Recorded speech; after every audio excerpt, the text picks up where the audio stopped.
Louisiana Neighbor today is Lynn Gee. Lynn, thanks for joining me so Thank far. you so much for the invitation. It's something that I wanted to do for a long time because, as you know, if you've been watching these, I want to try to get people who have made a difference in the community, but also have a story. And I think you've got both.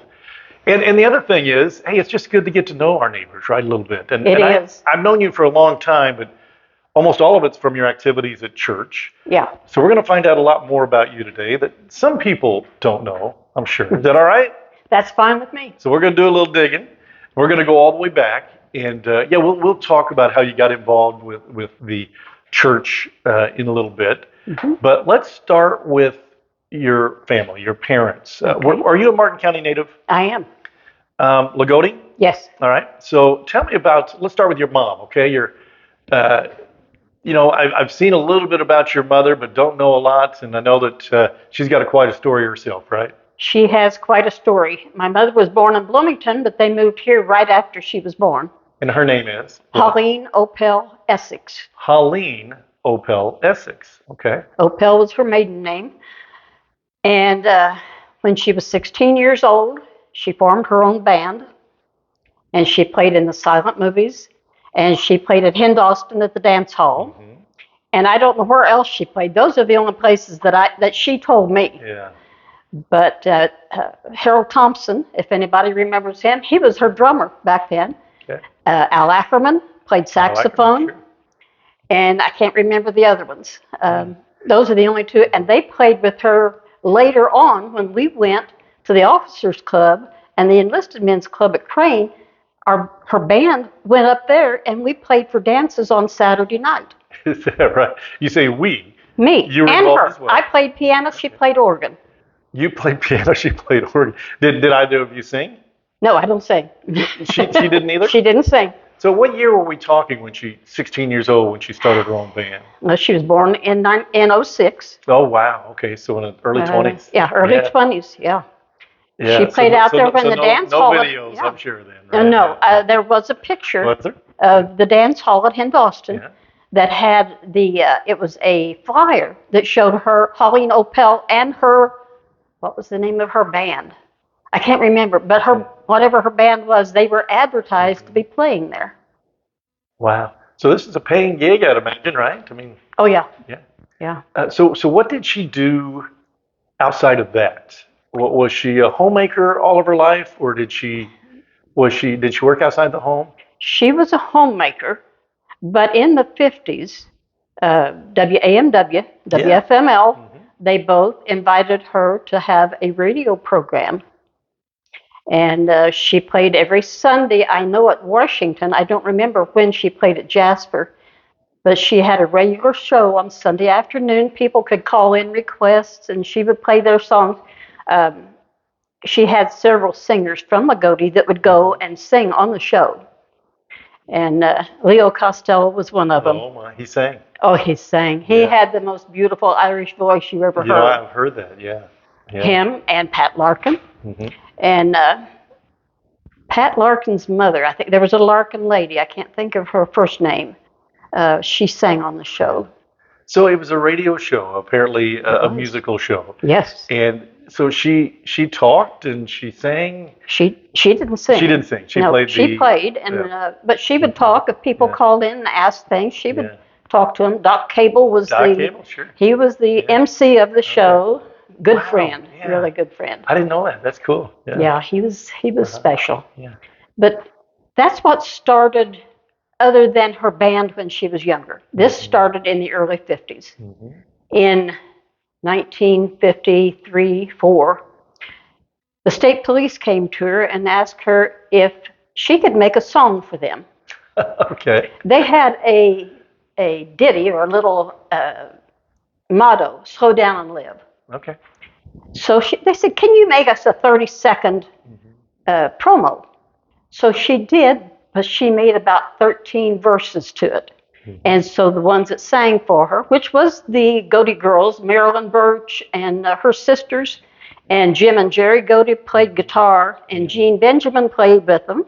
So they all got together and they recorded these ditties, and they were used in all 48 states and in 17 foreign countries. Wow. Any recording of this around? I don't think so. Yeah. I have got some reel-to-reel tapes, Yeah. but I don't have a recorder. And as old as they are, I don't know if there's anything on them because she was a composer on the side. Okay. She made over 300 songs, recorded them herself at home on this reel-to-reel recorder. And I wish I had all of them on a CD so I could listen to them because it's her singing. It's Yeah. not anybody else. But you do have them on a reel-to-reel at home? I do. You just don't have anything to play them on. And I don't know if they're even any good as old as they are. They might be so brittle they'd fall apart. Yeah, you could. But hey, maybe we could do something about that. But So that started her music. Then in '56, we went to California for 6 months. My grandmother had married an old prospector. He came to the Centennial. it was a different world back then. I know. He came to the Centennial. They met, Yeah. fell in love at 70 some years old, and he invited her to get married and go to California with him. She did. 70s.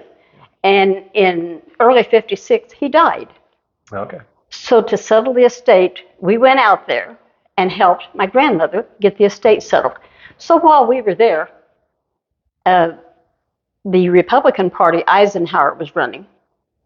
So she made a song for his campaign, and it was used all over the state of California. Yeah. And then we got a letter in the mail. She had written a wedding song for Prince Rainier and Grace Kelly. But this is your mom. This is my mom. Okay. And she sent it to him thinking she'd never hear a word. Yeah. So while we were there, here comes this enormous letter with all these stamps all over it from Monaco in French. And we had to take it to a professor to get it translated, of course. And it was a thank you note for the song for their wedding. It was from Prince Rainier. That's crazy. So she was involved in so many things. Yeah.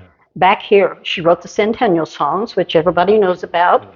She also wrote, we had a Xenia festival here at one time. I remember that. She had a song for that. She had one for the Persimmon Festival at Mitchell. So her music was heard everywhere. Wow. Wow. But even the copy of the Prince Rainier note, do you have I've that? got that. I've got that letter. All right. Take a picture of that and send it to me. I will. Okay. I will. All right. Yeah. Yeah, that's cool. See, It's in the museum at Schultz. Oh, the Martin County Historical Museum? I sent a copy over there Okay. with her picture reading it. Yeah. So that's just her mom. So when did we lose your mom? In '68, she died shortly after the school burned. Is that right? She watched the school burn, and within 2 weeks, she just dropped dead from a heart attack. Which was, now where did she live at the time? In my house. Right next door. Yeah. See, we had a big 2-story house there on the corner, and whenever we bought the house, they made an apartment in the side that was a little restaurant, which we had Our Lady's Sandwich shop in there when I was freshman, sophomore, junior in high school. And the school kids, they didn't have a cafeteria, so they came down there to eat lunch, either at our house or Mrs. Van Hoy's across the street. Yeah, I've heard about those things. I think maybe Miss Ackerman talked about those, but somebody on one of my programs talked about the sandwiches shops right there in the corner. But you said she died right after the burning of the school. Within 2 weeks. Was she healthy up to that point? Yes. She was on blood pressure medicine, but we had no idea. We had watched an Elvis movie late at night, and she got up, said, well, I'll see you in the morning, walked out. Our bathrooms adjoined. She walked out into her house, fell, and she was dead before we could get anybody there to help her. She would have been 62 years old. Wow. Wow. What about your dad? I don't know anything about your dad. I heard a little bit about your mom, but I don't know anything about your dad. Okay, my dad was from Rush County. He was born in somewhere up in that area. I don't know which town. He was born in Hope. That's where he was born. Hope, Indiana. In Hope, Indiana. And as a young man, he lived in Rushville, got married, had a son, my half-brother, John. And later on, he was divorced. His son went into service. My dad was working in Washington, D.C. for the government. And they said, we're opening Crane. Would you be interested in going back to Indiana? And he said, sure, that way he could see his son more. And so they moved him to Crane. He was already divorced from his first wife. He met my mom. They fell in love. In 64, or 44, they got married. I was born in 45. We lived in Crane until I was a year old, and then we moved to Lagodi. When you moved to Lagodi, where did you live in Lagodi? Do you know the brick house up on North Oak Street that burnt? That big, beautiful brick. That's where I was That's where it raised. was? And that house is identical to the house next to me, except it's smaller. Mm-hmm. And that's the neighborhood I grew up in. Yeah. Lots of kids. What do you remember about your neighborhood? Oh. About your childhood? Fun kids. Yeah. We had so many kids in that neighborhood. Mm-hmm. We'd have ball games, of course. There was an alley between our house and the neighbors. Mm-hmm. There was Cantrell kids and Downies and McAtees and just a whole slew of kids. I'd say 15 to 18 kids just in a block area. We'd have games every night. You didn't have a phone. You didn't have a TV, most of us. No. To call you home for supper, and Mom would yell out the front door, Mm-hmm. supper time. Everybody'd run home. Then if we didn't have our homework done, we'd have to stay and do that. If it was summertime, we'd go out and play until dark. So you went to St. John's Elementary? Yes, So you went to St. John's all the way through? all the way through. What about high school? What activities were you involved in? Latin was the only club, and I played for the Glee Club. Yeah, figured that. Yeah, I never got a chance to sing, but I guess that's why I don't sing now. You just never did sing, huh? Never did sing. Wow, because your daughter obviously has such a Yes. beautiful voice. Well, both sons sang. But they didn't get it from you. Where they got it. Or maybe your mom. Joe didn't sing. Joe My didn't mom sing. didn't sing. Okay, just talent, I guess. But so St. John's High School. What years might we be talking? St. John's High School. I graduated in 63. 63. So that's right. That's right. So Yeah. you just had your 60th. Yes, we did. So with the nuns. Yes. Any stand out to you? Oh my gosh. Sister Sheila started me on the piano. Sister Loretta Francis started me on the organ in the 6th grade. And I've been playing it ever since. So when you say started you, so it was a class? It was. Yeah, I took piano and organ Okay. lessons. Okay. It was not a class. It was after school lessons. Now was this influenced by your mother's interest in music, or did the sisters say, hey, what if we go this direction? Well, I started playing the piano when I was 4 years old. Okay. So it might have been mom. So, and Mom didn't have the patience to teach me. You know, you can't teach your own kids Probably things not. like that. No. So she said, we've got a good nun there to teach you, so let's start lessons. And I did. I started in 1st grade. Did you have a piano in your home? Yes, grand piano, beautiful. Wow. Okay. All right. So Sister Sheila, you mentioned a couple others. I mean, loved high school. Loved high school. Loved high school, yeah. Loved high school. My high school classmates were still friends. It's Yeah. just like, I mean, we have to have a reunion every 5 years. Mm-hmm. And we have the biggest crowds and the most fun. Yeah. We were so close. Yeah. I know every high school's got your cliques, you know, your different groups, but we didn't have that. Yeah. So after 60 years, obviously you've lost a lot of being close to your class. It's got to Yeah. happen every time, right? Lost a lot of classmates. Yeah. But you're still having fun with the ones Oh that yeah. are around. Oh yeah. Yeah. All right. So high school, you were in music. Did you enjoy going to the ball games? Yes. Yeah. Sock hops and ball games. Sock hops. Sock hops followed the ball game Yeah. At the gym? at the gym. Yeah. Yeah. So that's St. John's Gymnasium. I'm trying to think. Was that like 1959, or when would that have been built? Was that while you were in school? Oh yeah, it was there. It was already there. Oh, it was already there. Okay. Yes. Okay. That was a nice gymnasium. It is. for a They site. have reworked it some, you know. Yeah. They've had to keep up. Oh yeah. But Yeah. yeah, it was there. It hasn't changed. The appearance hasn't changed. Just the upkeep, you know, had to be done every so often.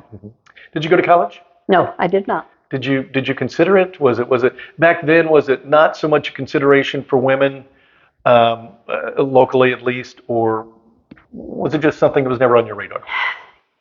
Not on my radar until 20 years later. Mm-hmm.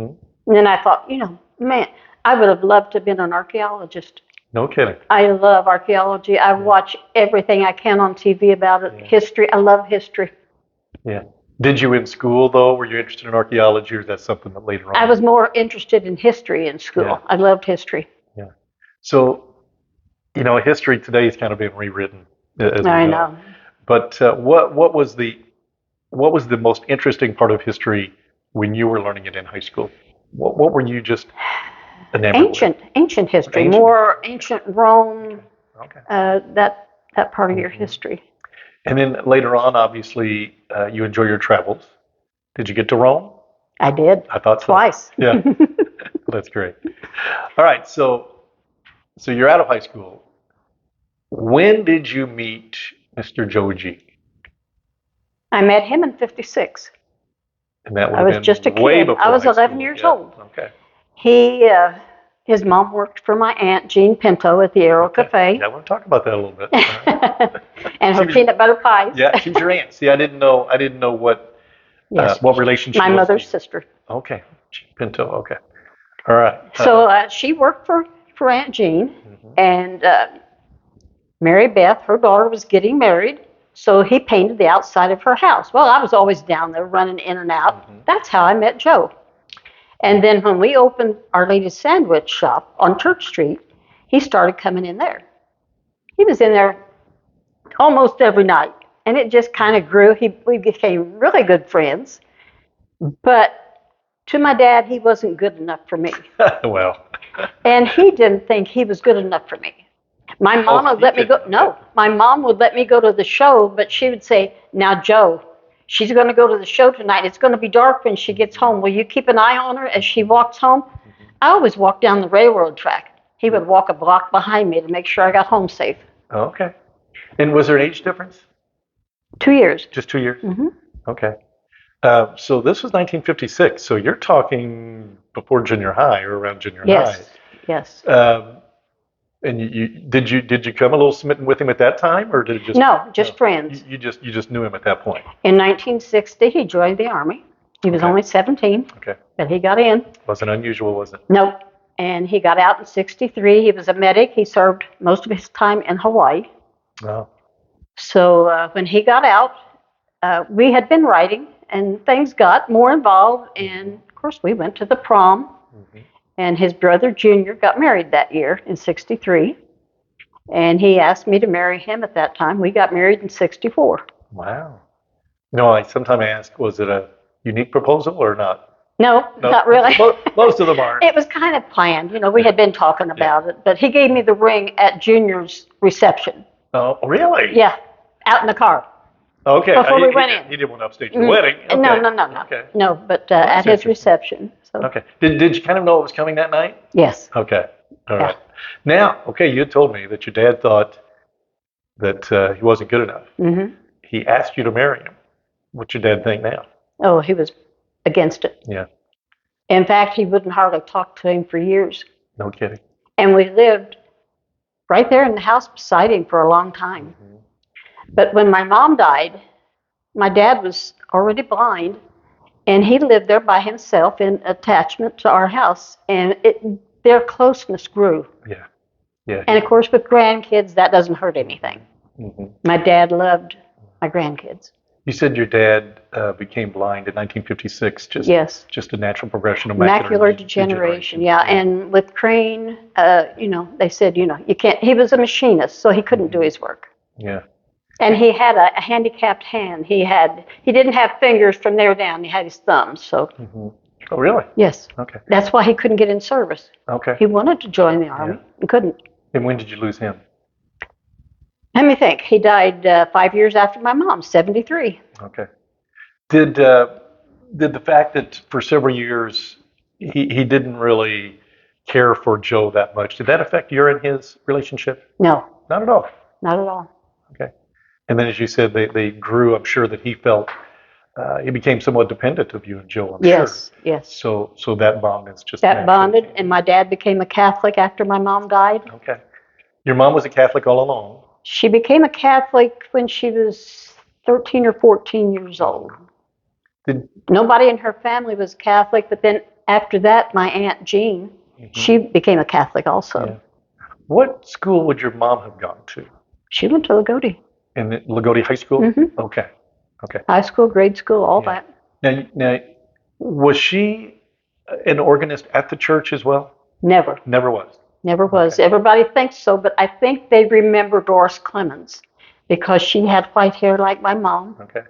and lived just right catty corner from us in the big house across from us on Yeah. Church Street. So Another advantage of talking to Lynn is that, I've often talked about when I do these, wouldn't it have been great to go back in time and get some of the people who have passed? And Joe G certainly would have been one of those. Now, we're not going to focus on Joe the whole time, but we definitely want to talk about Joe a little bit. And we have. And to this point, you've been married a few years. His occupation in the early days would have been what? when he got out of the Army, he went to work for Green Construction out of Oaktown. Okay. He worked for them 3 years, and he traveled. He was in Champaign, Urbana. He was in Kentucky, some of the time, Bardstown in that area. Mm-hmm. But he would come home on weekends. And after we were married, we only lasted 1 year of him being in construction. After that, he came back. He went to work at the gypsum. Okay. He worked there about 3 years, and I mean, you talk about the dust. Yeah. And then he went to work at Crane, and he worked in Yellow D. So that wasn't any better. Okay. In 1970, and I don't remember who the chief of police was, but he talked to Joe and wanted to know if he would be interested in being an officer. Okay. And he said, I'll do anything to get out of here. All right. And that's when it started, That's when it started. So early 70s. early 70s. And he retired from law enforcement when? He was in 28 years, 20 here and 8 as a sheriff. So not up until he passed, right? I mean, did he retire and later passed, or? Yeah, he passed after he retired, yeah. Okay. Okay. 20 years in Lagodi, 70 to 90, Mm-hmm. and then from 90 to 98 as sheriff, and then he worked 5 years on the council, Yeah. Okay. So a public servant for all those years. all the years. So I know it was a different world back then. It's hard today for, if you have a spouse and he or she is in law enforcement, for them to go to work that you don't worry. Did you worry back then? I mean, were there things that went on that did bother you, and you just wondered, is there a chance that he might not come back being in the position he was? When you've got 3 kids, and they keep you busy, Yeah. and he never brought his homework. Okay. When he was in Lagodi, he would never bring, well, this day, this is what happened. He'd never come home and tell me this. Okay. So to you, it was just like he went to the office, came back home? Yes, yes. Of course, after he retired and went to the sheriff's department, we got to hearing tales from the inmates of things that happened in Lagodi. Okay. Yeah. One of them was he always walked at night and checked the doors. Uh-huh. One night he found Home Outfitters open, and he went inside. And a certain inmate was in there at that time, robbing the place. And Joe went back through there with his flashlight and everything, and he got so far he never heard anything, so he turned around and walked out, locked the door as he went out. The inmate told us, he said, if he would have come 5 feet further, I would have shot him. Wow. That's how close it came. But we didn't know this till after he became Right. sheriff. Right. And excuse me. So back then, he went around the businesses and just made sure every door was locked. Yes. I mean, almost seriously, like a Mayberry type. Exactly. Okay. Did not know that. So Yeah. no alarms back then, No probably, alarms. right? No. Yeah. Wow. Okay. The door's unlocked. You go check the business, and if it's okay, you lock the door and leave. Yeah. Okay. The one thing I remember about Joe G as a youngster on a bicycle, and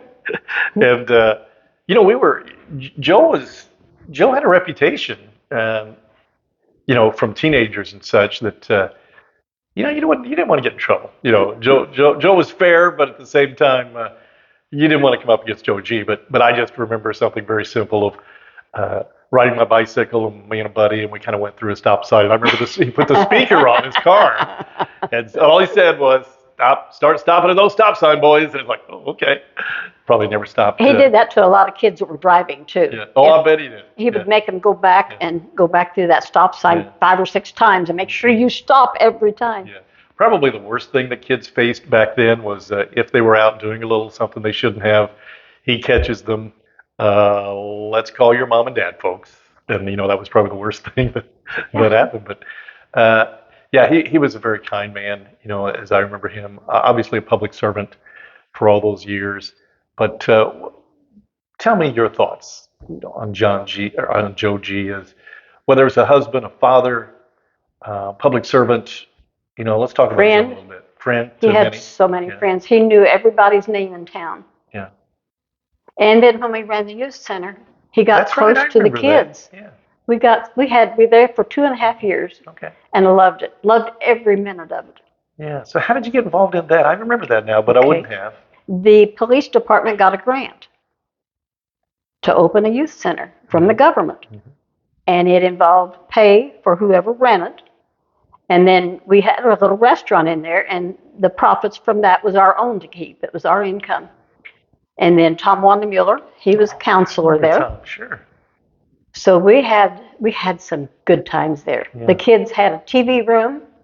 They had a room that had a pinball table and ping pong table in it. We had booths where they could sit and eat. We had ping pong machines, pinball machines. Oh, yeah. Kids loved those. And then we had our little cafe restaurant in there. We opened it at noon, and the kids could come down and get lunch. Yeah. The ones that were in high school. The younger kids couldn't. Did you run it when it was open on the weekends as well in the evening? Oh, yes. Those were the days that I remember. That was kind of the place you'd go for an unofficial date. If you were too young to date, but you knew that the certain girl that you liked was going to be there. That's right. And the pinball. And the parents didn't say anything because they knew they were supervised. Yeah, yeah. And the music, the jukebox. I remember, some of you my age know this. That there was a jukebox, and those were the memories. When you go back. And we've talked to a lot of people about the youth center. You had the basketball courts right there. But yeah, you ran those. I remember Mrs. Blackwell ran those for a while, I believe. Yes. I can't remember who else, but when you mentioned Tom Wandermuller, yeah, that rings a bell as well. So, wow, you're bringing back memories for me for sure. Good memories. So you enjoyed those days? I loved it. Yeah. I loved it. So you just enjoyed being around children, Yes. around the kids? Yes. And it's funny because he was a police officer, and that made him closer to the kids. Yeah. And made the kids respect law enforcement because he was there every evening. Yeah. What else about Joe Gee do you want to tell people? But, the people who know him know, but a lot of people didn't get a chance to know him. He worked in wood. So yeah. He made. Pretty talented. We had our little shop there. We had a craft shop for 10 years, and he made all kinds of things for people, from bread boxes to picture frames to wall hangings. Yeah.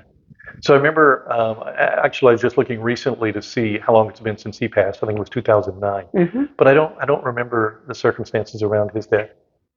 Okay, he started having problems, which is why he resigned from the council. His memory, he couldn't think fast enough to keep up with things, and he went to the doctor, and they diagnosed him with idiopathic pulmonary fibrosis. Idiopathic means they don't know what caused it. I know what caused it. It was gypsum dust and the LOD. And then when we had our craft shop there, he worked in a lot of varnish and stain. Yeah. Wow. So, but the pulmonary fibrosis, the lining of your lungs gets like leather, and therefore it doesn't expand. So once he was diagnosed, they gave him 5 years. And he lasted how long? 5 years. 5 years. And he said in that length of time, he said, we've visited a lot of states. He said, I want to visit all of them. And we got on the tank. Williams Brothers got us a concentrator that would hook into your lighter in your car. Okay.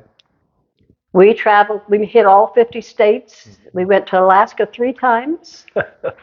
Well, in those 5 years? No. We had been to some of them. Right. But he said, we went to Alaska, we flew in, and we drove around for 3 weeks in Alaska. Wow. Okay. But yeah, we went out west. We spent 4 weeks on the road going out west and hit the states that he'd never been to, Oregon, Washington, all the northwestern states. He loved it. Those were long car rides, so a lot of discussion about a lot of things, but I had to believe there had to have been some discussion since he kind of knew where he stood that, hey, at some point this is going to end. Did you have those type of conversations? Do you remember? Not really. Not really. Not until the day I brought him home from the hospital. Okay. The day that he died, he was in Vincennes Hospital, and he said, I'm not getting any better here. I want to go home. So we sat down that morning in the hospital while they were getting the paperwork done. We were trying to get an ambulance arranged for and things at home done. He needed oxygen again at home. He dictated his obituary to me. Did he? how he wanted it, where he wanted the hearse to take him. He said, I want to go up through town, the town that I patrolled my whole life. Yeah. So they took him up the highway through town, made a circle around, and took him to the cemetery. And after he got home, there was a lot of officers there to help get him in. Of course, Gianna and the kids and some friends of ours and Gianna's husband. And the officers walked by his bed. He was dead in 10 minutes after that. 10 minutes. So he got to experience all of that. His dog was on the bed with him. Gianna and I was there. He said, I'm done. Yeah. He said, I'm ready. So that's the type of death that if you could wish for. Yes, absolutely. Yeah. Well, I guess that's the silver lining. That's the only silver lining, maybe losing him. But we knew, we knew we had 5 years. Yeah. And it was almost to the day. Wow, that's amazing. Yeah. Had a good doctor. Did you? What about you? Did you work outside the home? I didn't until, let me think. Billy Joe was born. Well, I had worked at Viola's flower shop. I worked there for several years, and then Bill was born. And after he was born, when he was about 2, Tony Spalding bought it.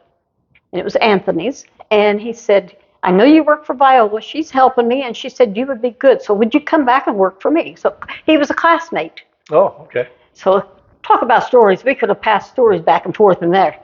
But that was a good time. I spent about 3 years then at that place. And then we opened our own craft shop. So we had it for 10 years at home. You enjoyed it? Yes. Okay. So refresh my memory on Viola's. Was that over there by where Kennedy's grocery stop was? No. Where, was it on the opposite side? It's right there for Hometown Flowers. Okay. Right That was where I'm going. Mhm. Okay. You'd mentioned some of your children. So let's talk about them a little bit. Okay. How many do you have? I have 3. 3. So let's go in order. Firstborn was? Gianna. That's what I thought. And Gianna has some children. She's got twins, right? She's got twins, Brandon and Taya. Yeah. They're 24 years old now. Are they? My goodness, yeah. Brandon is in his last year at IU. And Taya and her boyfriend are EMTs at Vincennes Hospital. Okay. At the ambulance service. And they have a house north of Washington, Taya and her boyfriend. Now, how did Gianna get involved in singing? For those of you who don't know, and I've told Gianna, I mean, the voice is just unbelievable. And if I remember right, a year or 2 ago, there was a concern with her health that she might lose her voice. Am I dreaming that, or it seemed like Gianna had a problem to where she was very concerned about her voice? She was a concern. She has a hearing problem. She's deaf, totally deaf in one ear. Okay, did not know that. She had surgery. There was some kind of problems in behind her ear, and she had surgery at Indianapolis. And then, not long after that surgery, her face sunk in on one side, on that side. Yeah, this was fairly recent, wasn't it? It's been about 6 years. 6 years, okay. And so we had no idea what the problem was. And so she went to the doctor that did the surgery on her ear, which, I mean, they had to take the whole ear, they cut it off and peeled it up and did all the surgery. And he said, that's not from your surgery, but he said, in my college years, he said, I have run across this. And he said, you need to get a hold of someone and see if you can find out for sure what this is. And so we got a hold of a doctor in Madison, Wisconsin, and she sent him a picture, and he said, I want you up here now. So we went up there, and he said, we're doing surgery. And he said, you're not even going home. So we did. I was with her, and they had to take flesh out of her back, and they peeled her face back, and they put this flesh in there and built her face back up. And it's a very rare disease. There was only 2 doctors in the United States that did surgery, one in Texas and this doctor in Madison. Obviously successful, though. Successful. Yeah. I mean, it can come back. I mean, that flesh can go away again. They don't know what happens. And it usually doesn't happen to anyone at her age. It's usually young kids and early teenagers. She was 50-something when it happened. Mm-hmm. So, bless his heart, he was a swell doctor, and he called her regularly to check on her. Yeah, that's amazing. But her voice, you don't know where she got it from. No, I You really. said you Well, don't sing, and John but and Bill Joe both didn't had sing. beautiful voices. Yeah. John was in Fiddler on the Roof. Yeah. He played Yentl. Okay. Oh wow. Yeah. He never practiced at home. Which never. one? Which one? John. John. Okay. He never practiced the parts for that play at home. Mm-hmm.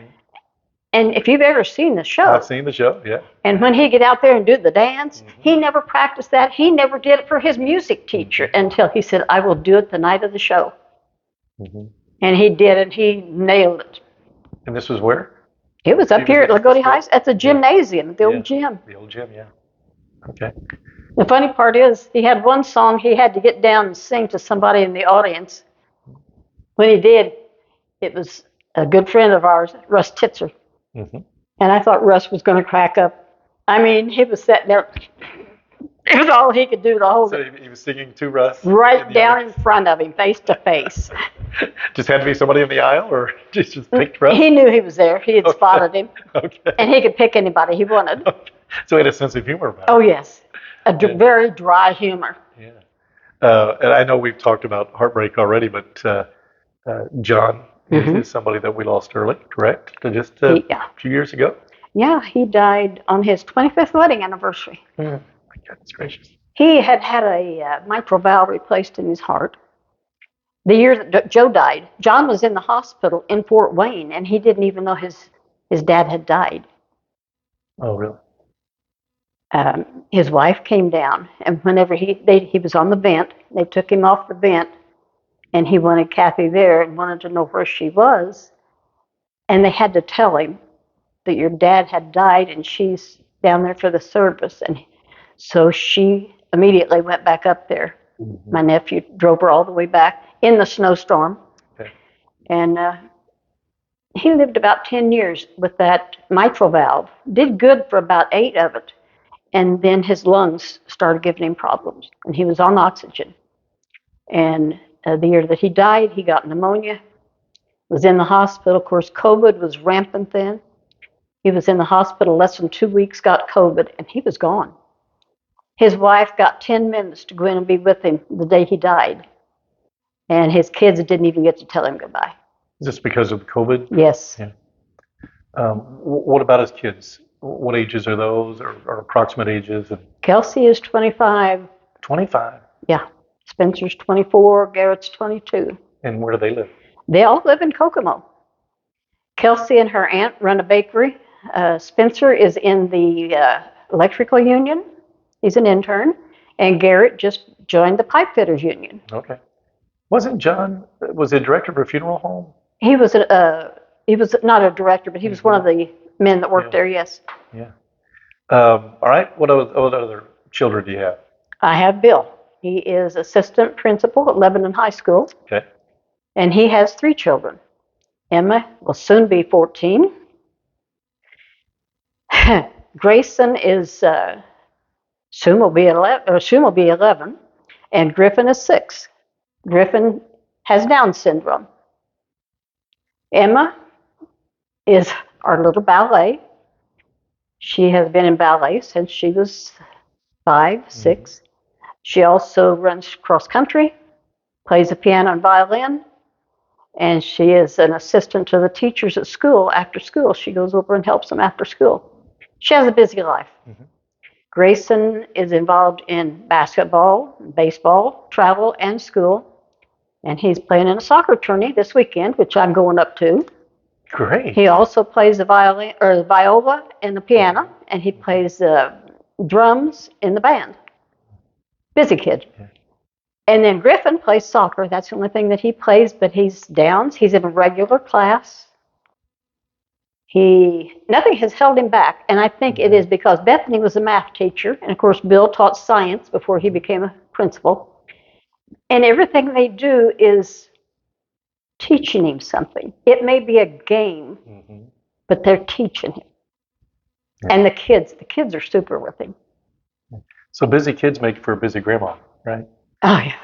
I try to keep up with them. Well, I kind of find it keeps you young. I mean, somehow or other. I mean, I know it kills you at times, but it keeps you young when you're around kids like that. Yeah. You said you're traveling up to, is it Brownsburg. this weekend? That's where they live, yes. Yeah. You do a little traveling, don't you, still? Oh, yeah. Love to travel. I've been to Branson twice this summer. Twice this summer? Mm-hmm. What's in Branson that gets you there twice? Oh, shows. Yeah. I love the shows. Yeah. Do you like to fly? Not anymore. No. No, I don't. And I love to cruise, but I don't like how much walking you have to do on a cruise ship anymore. Mm-hmm. I don't walk so good anymore. Mm-hmm. After I had COVID, sometimes I have balance problems, and sometimes I'll use a cane just for balance. Sometimes I don't need to, Mm-hmm. It just depends on the day. Well, so you've been the organist there at St. John's for how many years? Since 56, Since 56. So as long as you can do it. as long as I can do it. And it's work for you. I mean, it's got to be work. You're not just doing that, but you're coordinating. You're coordinating the choir. So it's work for you. But you seem to really enjoy it. And I assume it's because of the people that you're with. Because I know a lot of those people, and they're just tremendous people. Over the years, think about all those years, how many choir members you've had up there, Mm-hmm. how many people you've worked with that are still here and some not with us. But I mean, you have no idea how many, right? I mean, no. Yeah, over the years. Yeah. Over the years, predominantly Charlie Lavely was director at one time of the choir. Mm-hmm. And then Connie McAtee became choir member. She was a member of the choir, and then he decided he couldn't do it anymore, and she stepped in. Gianna did it for a while until her work schedule got so crazy. Mm-hmm. And now Paula Ringwald is directing the choir. Yeah, boy, those are some good people you're talking about. Yes. Yeah. In regards to your family, your grandkids, do you get to see them a lot? Or since most of them are away, not enough? Not enough. Not enough. Do they, with their busy lives, not able to get down here as much as what you'd like? I see John's kids maybe 3 or 4 times a year. Yeah. And that's not enough. Yeah, that's not enough. Not enough, John. Or Joe. Who is it? Bill? Which one? Bill. Bill. Yeah. Yeah. Yeah. And Kathy has moved out of Kokomo. She lives in a suburb of Indy now. Okay. So Kokomo's got the 3 grandkids there. Mm-hmm. But they all have their own places, and they're not big enough for me to stay in. So if I go, I have to stay in a motel. Yeah. And that gets to be expensive. Mm-hmm. Okay. What kind of hobbies you got? I know one hobby that you've got out there with the wreaths and such, but what do you do in your spare time? I like to sew. When COVID hit, when John got sick with COVID, I decided to make masks. Oh, yes. Oh, yes. So I made masks for the funeral home for all the directors and everything, and then word got around. Yes, it did. All the grandkids wanted them. Bill got some for all the teachers in his school, and I made them for the Head Start for all those kids, Christmas, Halloween, different ones. I just put it on Facebook, and I said free masks. Free masks. And over the COVID period, I've made over 3,000 masks and gave them away. Never charged a penny for any of them. But a lot of good people brought me material. Mm-hmm. I would find sacks of material on my front porch and didn't know who they came from. And it might have been people that got masks. It might have just been people knowing that I made them. So that became a little bit bigger than what you started out with. Oh, yeah. Yeah. Do you still make masks? People every now and then request? No, but I've got over 200 still packed away in case something would happen. Yeah. And I've still got I've got a lot of material and elastic left. If anything happens, I could do it again. Mm-hmm. I've got the patterns, so it wouldn't take long to whip out another 50 or 100 if I needed them. I used to put them in the doctor's offices. I'd put a stack in there. Yeah, that's right. I remember that. I remember that specifically because, you'd wonder about masks. Well, Lynn Gee's probably got some masks. She's made some masks. So you got any travels ahead of you that you want to do? What's on your bucket list? You have any bucket list left? Oh, I've got a lot of bucket lists, but they're too far away. I'd love to go to Australia. That's always been one of my dreams. That is a long way away. Ireland. I'd love to go to Ireland. Yeah, me too. Yeah. But I've done a lot of traveling. I mean, I've been to Italy twice. I can't complain. I went into Switzerland. I got to see Switzerland. I've been into Mexico several times. Bill and I went to Mexico City, and I got to see Teotihuacan. And then I've taken the kids on several cruises, and we went to Chichen Itza. Yeah. So we've done some traveling. So it sounds like the same with us. We've done just about everything we wanted to do, but yeah, there's the Ireland that we haven't done. There's a few of those, but we'll But see. you're younger than me, I know, and you're in a lot better health. Yeah. For now. For maybe, now. yeah. So don't waste any time. Well, I'm trying Get not there. to. I'm trying not to. Believe me, we're trying to take advantage. That's for sure. What else, Lynn? It's your kind of forum now. We talked about your life. We talked about Joe's life and your parents. But is there anything that we didn't talk about that you'd like to get out there and share with our neighbors? If you've got any kind of a musical inclination, join a choir. Okay. No, I mean it. I believe you. Not just our choir, whatever church you're in, join it, because they are always needing choir members. Okay. And having a good choir entices the people in the congregation to sing. Do you see over the years, not just St. John's, but as you said, you're familiar with other churches. Do you see that the choir, I guess, interest has waned over the years? Very much so. That's why you're trying to make a little Yes. play here then? Yeah. And there's so many good singers in chorus classes. And yet they go off to college. They don't come back. Or if they do come back, they get married and they're busy. Christopher Hager is one. He joined the choir right into high school when he first started high school. And he's been with us ever since. And he's finishing college this semester. And he said, I don't know where I'm going to be working, but he said, I'll be coming back to sing with the choir. Good for you. He's good. Oh, he's good. He's so good. He's also a cantor for Sunday Mass, too. So Yeah, he's really good. Anything else? not that I can think of. There will be after we close. Of course. Oh, I wish I would have said that or this or that, but that's always the case. But it's always interesting, and I learned a lot more about you today than what I knew, and all of it's good. But we miss Joe Gee as well. I can't believe now. Gosh, it's been 14 years, I guess. Oh, the stories I could tell you about the jail. Yeah. Well, that might be a whole other episode, right? Yeah. Okay. Those were fun times, really, but they were. I was not only matron there. I cut hair. What do you mean matron? What do you mean? Matron, I took care of the books. Okay. And had to balance all the books, do the payroll, ordering of anything that was needed there. Plus, like I said, I was nurse. I cut hair. I worked in the kitchen. I helped transport prisoners. They don't do that now. Matron doesn't do that. Any scary times when you help transport prisoners? For you? Joe would drive. Yeah. If we had to have a female prisoner taken someplace, I had to be there. If the jail would call us at 2 o'clock in the morning and say, well, we just arrested this woman. She needs to go to Orange County, because at that time, we didn't have a female block. So we'd transport to Orange County at 2 o'clock in the morning. I'd get up, get dressed. Joe would go pick them up and head to Orange County. Did you ever try to do any counseling on those trips, or was that something that was off limit? Any what? Counseling. Maybe you knew that. No. Maybe you knew the person. Joe did more of that. Joe did that. Okay. Yeah. Maybe He knew every inmate's name. He knew their family. He would go back and sit in the cell block with them and talk to them. The jail inspector said that we were the last mom and pop jail in the state of Indiana. Is that right? Yeah. He said, you run it like a mom and pop store. Yeah. He said, you know your inmates. And that was a good feeling. And Joe loved it. Yeah. That's interesting, and I don't think people see that about law enforcement, right? It's just you're responsible for getting them incarcerated. But once they're incarcerated, Joe obviously saw there was much more responsibility to it, and yours as well. Yeah.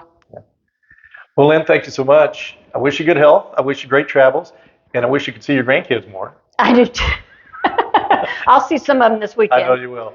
Root them on for me. All right? Absolutely. That's this Indiana neighbor, Lynn Gee, and like I said, the only way I've known Lynn is through her giving of her gifts and of her time. And as you heard here, it runs in the family, no question about it. And we enjoyed learning more about Joe Gee as well. So thank you for watching this edition of Getting to Know Your Indiana Neighbor with Lynn Gee. you.